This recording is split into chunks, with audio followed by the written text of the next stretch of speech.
Buenas noches, buenas noches, buenas noches, buenas noches. Oh, Hashem. Ok.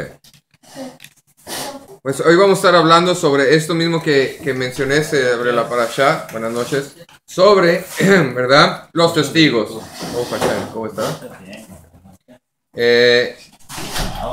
Y esto se asemeja a la sección que enseña el libro del Likutei Moharan de Rabbi Nachman de Breslov, que son las enseñanzas recogidas de nuestro maestro, lo que quiere decir la palabra Likutei Moharan, enseñanzas recogidas. Ahora voy a como comentario que hemos hecho, ¿verdad?, sobre los testigos, que hay testigos que son el cielo y la tierra. También hay otra parashá que nos habla de esto, de los testigos del cielo y la tierra. Y esto es la parashá Netzavim. La parashá Netzavim, y en el capítulo Baruch Hashem 30, 19, ¿verdad?, nos habla sobre estos mismos testigos. Lo voy a leer en hebreo y luego lo voy a decir en español. Y dice: Hayadoti, pongo Bajen Hayom, de testigos ante ustedes hoy, Et Hashamayim Bet Haaretz, al cielo y la tierra, ¿verdad? Y sigue diciendo Jajayan Vamet, y de que presentado ante usted la vida y la muerte, Natatil Lefaneja Jabraja Vejakelala, y la bendición y la maldición, ¿verdad? Leman Tejeata Vejazereja, te digo que escojas la vida para que vivas tú y tus hijos. Ok. ¿Ven? Entonces nos vuelve a hablar de testigos. Y nos está hablando diciendo de bendición y de maldición, de vida o de muerte. Este pequeño versículo es el versículo que a usted le ayuda, y le voy a ayudar literalmente a que pues no tenga que ir tanto al consultorio a ver un psiquiatra o a recibir consejos de alguien. ¿Por qué? Porque aquí en este pequeño versículo te dice la bendición y la maldición que puede venir a tu vida. Es muy fuerte este versículo y lo vamos a aprender. Pero antes, pues quiero, para que se nos pongamos alegres, contarle una historia. Una vez un hombre, un mafioso o una persona bien mala, lo mandaron para la corte, ¿verdad? Y cuando estaba en la corte, él estaba criminal, ¿verdad? Viene y pues se levanta el fiscal. Y el fiscal le dijo: vea a este hombre, señor juez, mire esa mirada terrible. Mire esas orejas caídas. Mire ese rostro de un criminal asesino. Mire que la boca tiene como que quiere comer sangre. Y el hombre le dice: espérame, señor fiscal, o usted me está sentenciando por el caso o por feo. Okay. Por caso o por feo, ¿verdad? No, o sea, por la apariencia, no. No es por la apariencia, sino por lo que cometió. Entonces, así mismo, el Eterno nos está enseñando algo muy hermoso esta noche. Y es esto. Sobre los testigos verdaderos, no testigos de apariencia, sino testigos verdaderos. Y está en Devarim 19:15, que dice, fíjate lo que dice: Lo yakum et echad beish, no valdrá un solo testigo contra un hombre. Fíjate, no valdrá un solo testigo en contra un hombre, por cualquier delito o por cualquier pecado, sea cual fuera el pecado que cometiere. No es que solamente, yo lo voy a ver una sola persona, el chismoso ahí, el chismosito, no, ¿verdad? Ahora sigue diciendo: por el testimonio de 2 testigos o por el testimonio de 3 testigos se afirmará la causa. O sea, y depende el ángulo que cada testigo tiene que ver. Por ejemplo, si pasa algo y una persona está en una puerta y la otra persona está en la otra puerta, están en diferentes lugares, ¿verdad? Cada uno va a tener su ángulo de observación, ¿verdad? Entonces, si los ángulos de observación se asemejan en sus testimonios, obviamente el testimonio es verdadero. Así que dice en el libro de Job, ¿verdad? Dice: llegó el día en que los ángeles debían hacer acto de presencia ante el Eterno. Dice que todos los ángeles van delante de Hashem. Y con ellos se presentó también el adversario, el conocido el Satán, el chamuco, como lo quiera llamar. Es el Jará, pues. Es un buen ángel, se llama Samael. Es bueno, no es malo, es bueno. Es el que te ayuda a esforzarte. ¿Ok? Y el Eterno le preguntó: ¿de dónde vienes? Vengo de rondar la tierra, andar por toda la tierra. y de recorrerla de un extremo a otro. Y le respondió el adversario, ¿verdad? Y después dice, ¿te has puesto a pensar en mi siervo Job? Le dice Hashem. Okay. Volvió a preguntar el Eterno. No hay en la tierra nadie como él. Es un hombre recto, intachable, que me honra y vive apartado del mal. Okay. Y el chamuco le contesta. No lo voy a hacer así, pues. El adversario le replicó. ¿Y acaso Job te honra sin recibir nada a cambio? De convenenciero, pues, ¿no? Okay. ¿Acaso no está bajo tu protección él y su familia y todas sus posesiones? De tal modo que has bendecido la obra de sus manos, que sus rebaños y ganados llenan toda la tierra. Pero extiende la mano y quítale todo lo que posee, a ver si no anda clamando, pues.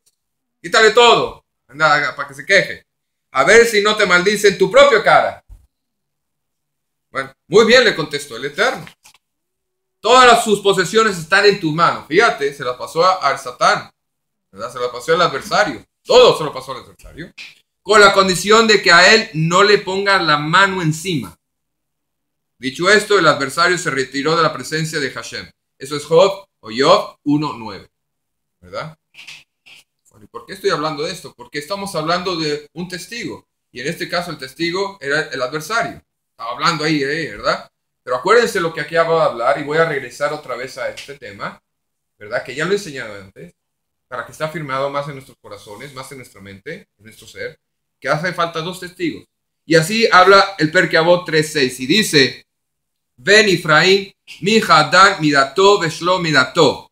Y se cobran su conocimiento o sin conocimiento. Y se cobran con su conocimiento o sin su conocimiento. ¿Qué nos está hablando de cobrarse con conocimiento o sin conocimiento?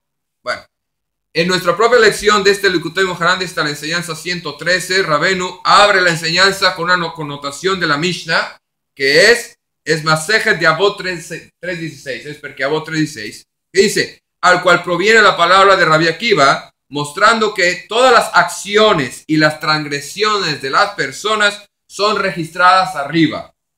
¿Okay? Todo es registrado, es como un play and record, y te están grabando todo. ¿Okay? Según el Santo Zohar HaKodesh, dice que la Parashá Pikodé conforme a la Shon Hará nos dice, esto es conforme a la Shon Hará y es el Zohar, mira lo que te dice, ¿verdad? Alrededor de este espíritu malvado existe un gran número de acusadores cuya misión es atrapar cualquier palabra mala o cualquier palabra obscena que la persona emita de su boca. Dije palabra mala y palabra obscena, o sea, groserías. Y cuando esta persona dice palabras sagradas, ay Hashem, ayúdame, pobre de ellas y pobre de sus vidas. Dice así, pobre de ellos en este mundo y pobre de ellos en el mundo venidero. ¿Por qué? Ya que estos espíritus corruptos toman sus palabras, las palabras malas, y cuando después de la persona dice palabras sagradas, palabras como rezos, bendiciones, por eso cuando una persona es muy hasídica o muy ortodoxa, muy religiosa y cuando canta tan bonito, lee tan bonito, pero cuando está en su casa es un palabrerío de malas palabras y malas formas de decir las cosas, mira lo que pasa. Trae las palabras sucias y con ellas contaminan la palabra sagrada y estas no le dan ningún mérito a la persona. Y las fuerzas de santidad pierden su poder. O sea, que perdió su tiempo rezando. ¿Ok? Eso se llama Zohar HaKodesh, sobre nuestras palabras que quedan suspendidas. Bueno, esta Mishnah nos enseña cómo es que la persona se le cobra la retribución por una mala acción, dándose cuenta o no. Okay. So, Rabbi Nachman hace una exclamación diciendo, Kishmati Beshem Hal Beshem Tov. Pues oí en el nombre del Santo Baal Shem Tov. Ahora, el Baal Shem Tov, el maestro de buenas acciones, ¿verdad? Sí es su nombre. Fue el fundador del hasidismo. O sea, de lo que es el hasidismo hoy en día. Y el Baal Shem Tov dejó todo y se fue a estudiar con lo que se llaman los sadequín escondidos. Porque no sabía ni el nombre de su maestro y aprendió de él. Y pues, aparte de ser médico, ayudaba a los pobres, porque en esa época, en 1700 por ahí así, ¿verdad? Era prohibido literalmente aprender Torah o leer. Todo el mundo tenía que trabajar. El gobierno había estipulado que todo el mundo tenía que trabajar desde niño, o sea, tenían que hacer algo, ¿verdad? Entonces el Baal Shem Tov enseñaba, era maestro, era autor era también shochet, era que preparaba las carnes, hacía todo esto el Baal Shem Tov para la comunidad y enseñaba una forma que la Torah era accesible, el Eterno, para todo judío. Algo que la gente pensaba que era una locura, esa accesibilidad tan cerca con el Eterno. Ok. Y dice así, cuando él dice que pues oí el nombre del Santo Baal Shem Tov, queriendo decir que lo escuchó directamente de su bisabuelo, porque él era el bisabuelo, el Baal Shem Tov era el bisabuelo de Rabbi Nachman de Breslov. Ahora hay una cosa, pues el bisabuelo. Ahora, ¿cómo es que lo escuchó? Unos dicen que cuando tal vez niño lo haya escuchado, posiblemente. Otros dicen que no, que pasaron mucha época de cuando él nació a la época del Baal Shem Tov. Así que posiblemente la Neshama del Baal Shem Tov la escuchó. O sea, hay dos explicaciones. Antes de que se emita algún decreto, dice, en contra del mundo es reunido. O sea, antes de haber un decreto mundial, por ejemplo, lo que pasa en otros países, destrucciones masivas que ve terremotos, tsunamis, todo ese tipo de cosas, ¿verdad? Fíjate lo que dice el Baal Shem Tov. Dice que se le pregunta a todo el mundo si está de acuerdo con ese juicio. ¿Cómo es eso? También se le pregunta a la persona misma contra la cual se ha decretado un juicio, Hasbe Shalom, ¿verdad? Si está de acuerdo. Y así el juicio es concluido. Pero ¿cómo vas a tú querer que te hagan un juicio, pues? ¿Cómo vas a querer que haya un tsunami, una destrucción? Como un país como Japón, como Tailandia, como estos lugares que han pasado por terremotos, aquí los Estados Unidos, ¿verdad? Es el Katrina, todo eso, que van a decirle a toda la gente de los Estados Unidos, tíranos el juicio, dale. ¿Me entiendes? O sea, ¿me entiendes? Ok. Bueno, primero que nada, como nota, el recurso de la actividad del tribunal en general se genera en forma oral, pero se podía preparar también un sumario, podía haber también investigaciones en caso de pena capital, lo que quería evitar, debía haber lo menos 2 testigos de cargo, en cuyo testimonio no podía haber absolutamente ninguna diferencia, como mencioné. Los testigos falsos eran castigados con el mismo castigo que habían recibido el acusado a base de sus declaraciones falsas. Se necesitaban también pruebas materiales, según Shemot, Éxodo 22:13. Después de la conclusión del proceso, decía la culpabilidad o la inocencia, se dictaba el veredicto, el que decidía la comunidad y no los jueces, cuya tarea era solo la instrucción del caso. Si el veredicto era la pena capital, los jueces y los testigos tenían que traer las primeras piedras al condenado. Eso es Devarim 17:7. Ahora, si no se podía aclarar el asunto, se aplicaba el juramento a veces también a las ordalías. Ok. Si la persona estaba de acuerdo, el juicio viene hacia la persona aquí. ¿Qué es lo que vemos aquí? Lo que vemos aquí en lo que se refiere que cuando un decreto es emitido en contra de mucha gente, todos los implicados son interrogados. O sea, todos los implicados, todos los que están envueltos son interrogados, ¿verdad? Cuando un decreto es emitido en contra de un individuo, solo es el indagado. ¿Ok? Muy bien.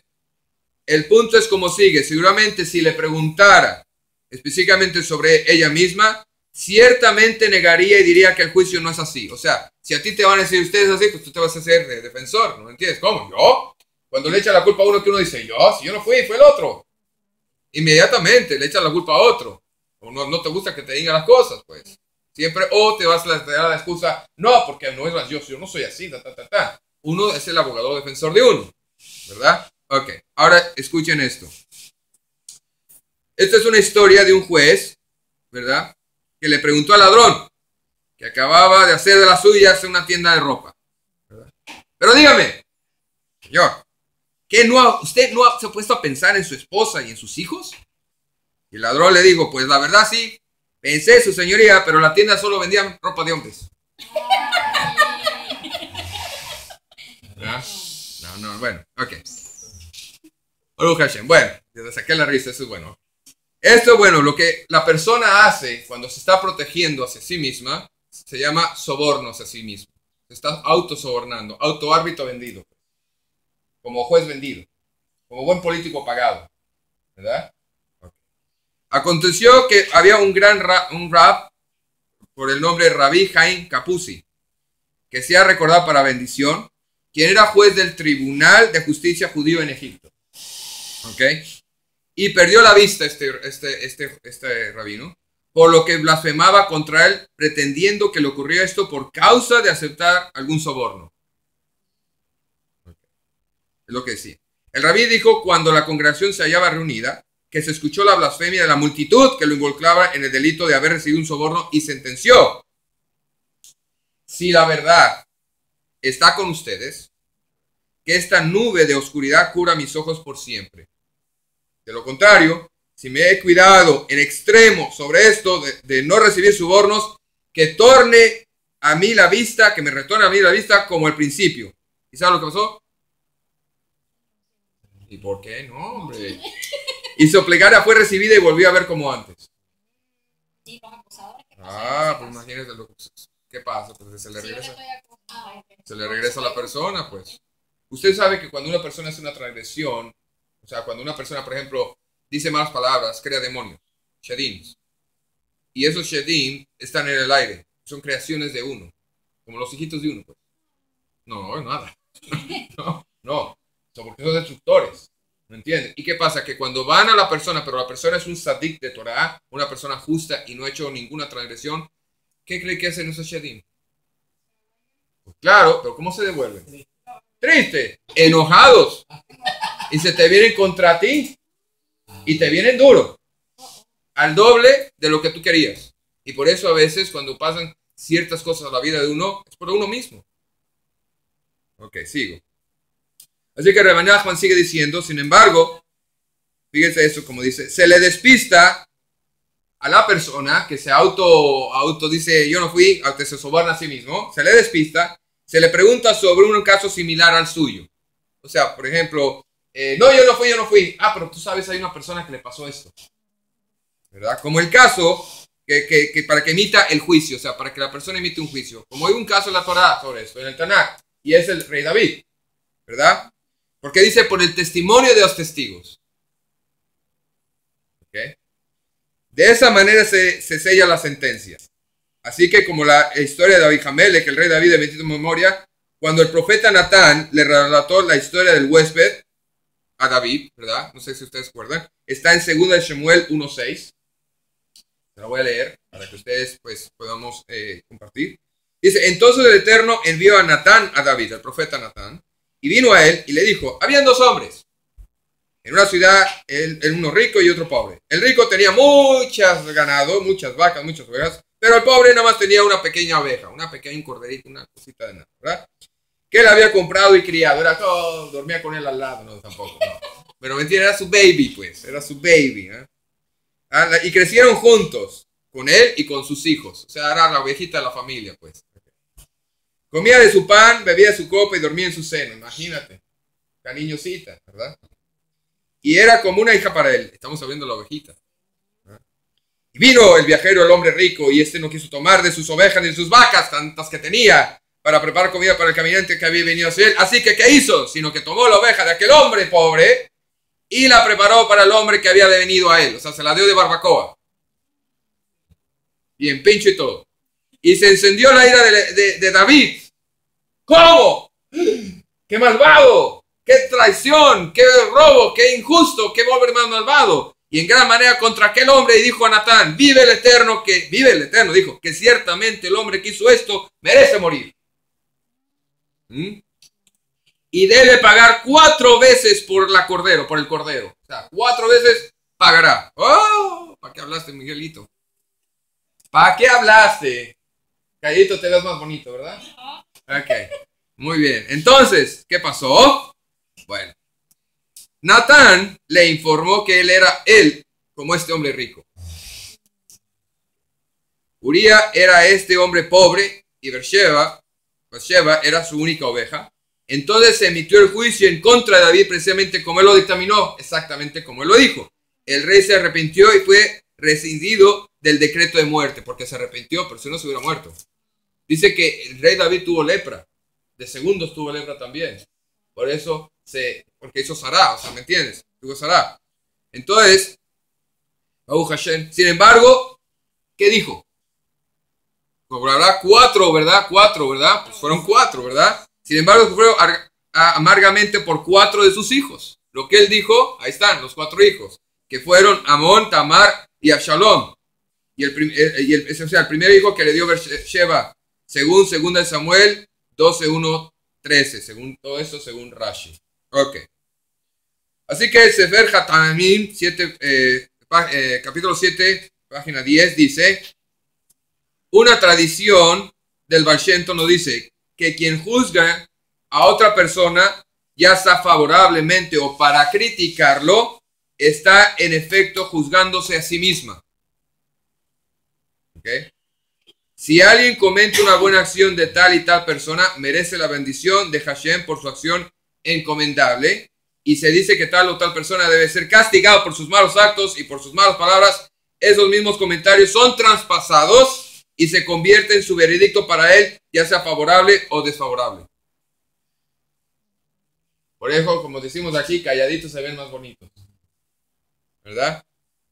Y este es el significado de y se cobró con dad. Dad es conocimiento del Eterno, como habías empezado la clase pasada, Shabbat. Conocimiento es decir, ellos le preguntan su dad, su opinión.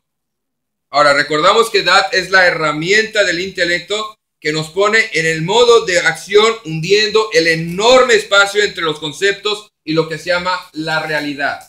¿Ok? A pesar de ello, eso es sisudad, porque no saben que el juicio es sobre ellos mismos. O sea, no tienes conocimiento de lo que tú estás hablando, te está creando a ti misma o a ti mismo un juicio. ¿Ok? Este concepto de cómo cada persona es consultada, perdón, es asombroso. Pero el punto es que en todas las conversaciones e historias que una persona oye, escuchen, pueden encontrarse temas exaltados y elevados. Uno debe tener mucho cuidado en esto. No emitir juicio alguno hasta haberlo considerado una segunda, una tercera, una cuarta, una quinta, una sexta, una séptima, un montón de veces antes de hablar. Por eso, cuando por ejemplo usted esté leyendo la Torá y diga, por ejemplo, que Moshe Rabbeinu, ¡pum!, golpeó la piedra. ¡Ah, ese Moshe, qué tremendo! ¡Está loco el padre! ¿Qué le pasó a Moshe? Cuando anda criticando a los personajes de la Torá, cállate la boca. Porque las elevaciones de estas personas eran mucho más grandes que cualquier persona. Cualquier persona. Por eso no ande criticando. Porque así pasa muchas veces, ¿verdad? Andamos criticando a las personas de la Torá. No, David Mele, qué adulterio cometió ese hombre, qué barbaridad. Eso se llama ignorancia hablar así. Mejor quédate callado que ves más bonito. Porque no va a ser que el adulterio te venga a venir tocando la puerta. ¿Ah? Bueno, así que, sigo.